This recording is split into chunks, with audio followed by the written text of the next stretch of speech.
Hello and welcome to my channel out the doubts. So guys, आज की class में हम लोग पढ़ने वाले हैं क्लास 7th की इंग्लिश की हनीकॉम बुक का chapter number 2 a gift of chappals की एक्सरसाइज को, जिसके अंदर सबसे पहले हम पेज नंबर 22 की कॉम्प्रीहेंशन चेक को पढ़ेंगे। जिसके अंदर सबसे पहला हमारा जो क्वेश्चन है वो क्या है, what is the secret that Meena shares with मृदु इन द बैकयार्ड। वो ऐसा कौन सा सीक्रेट था, ऐसा कौन सा रहस्य था जिसको मीना ने मृदु के साथ बैकयार्ड में शेयर किया।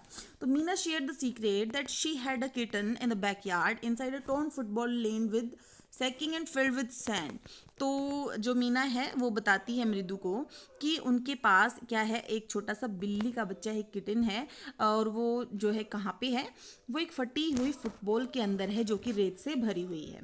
They found him outside the get in the morning, और आज सुबह ही वो गेट से बाहर उनको मिला। तो ये वो सीक्रेट था जो कि मीना ने मृदु के साथ शेयर किया। नेक्स्ट हमारा जो क्वेश्चन है वो क्या है, how does Ravi get milk for the kitten. तो देखिए, हमने स्टोरी के अंदर पढ़ा था कि रवि जो है किस तरह से बिल्ली के लिए दूध लेके आता है। क्योंकि रवि जब किचन में जाता है दूध लेने के लिए तो पाती उसको देख लेती है और वो बहाना बनाता है कि उसको भूख लगी हुई है, और पाती वहीं पे उसको खड़े होकर देखने लगती है, तो वो लगभग उसको सारा दूध पीना पड़ता है। इस तरह से कुछ हुआ था। तो यहाँ पे हमारा आंसर क्या होगा, Ravi took a glass of milk to feed the kitten. एक दूध का गिलास जो है रवि लेके आता है किटन को फीड करने के लिए। व्हेन पाती सा him with a glass of milk he convinced her by saying that he was hungry. जब पाती उसको दूध का गिलास लिए हुए देखती है तो वो पाती को ये कह के कन्विंस करता है कि उसको भूख लगी है। Paati got suspicious so Ravi had to drink most of the milk and told Paati that he would wash the tumbler by himself. अब पाती जो है वो थोड़ी सस्पिशियस हो जाती है, उसको शक होता है। तो रवि क्या को ज़्यादातर दूध पीना पड़ता है उसके सामने ही, और वो क्या कहता है कि उस टम्बलर को, उस ग्लास को वो क्या करेगा, खुद ही धोएगा। After that Ravi ran and pour the milk into coconut shell for the kitten and then ran back to wash the tumbler before Paati got really suspicious. इसलिए वो क्या करता है, भाग के जाता है और जो कोकोनट की शेल थी, जो कोकोनट का बचा हुआ जो टुकड़ा सा था, उसके अंदर वो किटन के लिए दूध डालता है और भाग के टम्बलर को धो के आता है, इससे पहले कि पाती को सच में शक ना हो जाए। नेक्स्ट हमारा जो क्वेश्चन है वो क्या है, who does he say the kitten's ancestors are, do you believe him. Who does he say the kitten's ancestors are. हमें पता है रवि मृदु को किटन के एंसेस्टर्स, उसके किटन के पूर्वजों के बारे में बता रहा था। तो जो रवि है वो किसके बारे में बात कर रहा था, किनको वो बिल्ली के एंसेस्टर बता रहा था। क्या आपको उसकी बातों का विश्वास है। He said the kitten's ancestor was the Mahabalipuram rishi cat which was the emblem of the Pallava dynasty and the Mahabalipuram rishi cat was descendants of the cat goddess of Egypt. No I don't believe him. तो देखिए, हमें पता है कि रवि क्या बताता है मृदु को। रवि कहता है कि ये जो बिल्ली है वो महाबलीपुरम की ऋषि कैट की क्या है, पूर्वज है। और विच वॉज द एम्बलम, अब ये जो महाबलीपुरम की ऋषि कैट कौन थी, वो पल्लव डायनेस्टी या फिर पल्लव वंश के जो है क्या थी, पल्लव वंश की प्रतीक थी, उनका प्रतीक चिन्ह थी।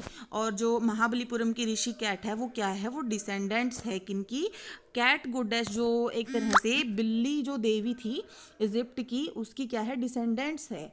और हमें उसकी बातों का विश्वास नहीं है। तो यहाँ पे ये हमारा आंसर होगा। नेक्स्ट हमारा जो क्वेश्चन है, Ravi has a lot to say about MP Punnai, this show that. जो रवि है वो एमपी पुन्नई के बारे में बहुत कुछ जानता था। ये शो करता है, क्या शो करता है। देखिए, सबसे पहली बात तो एमपी पुन्नई किसके लिए यूज़ हुआ है, उस छोटी सी बिल्ली के लिए यूज़ हुआ है।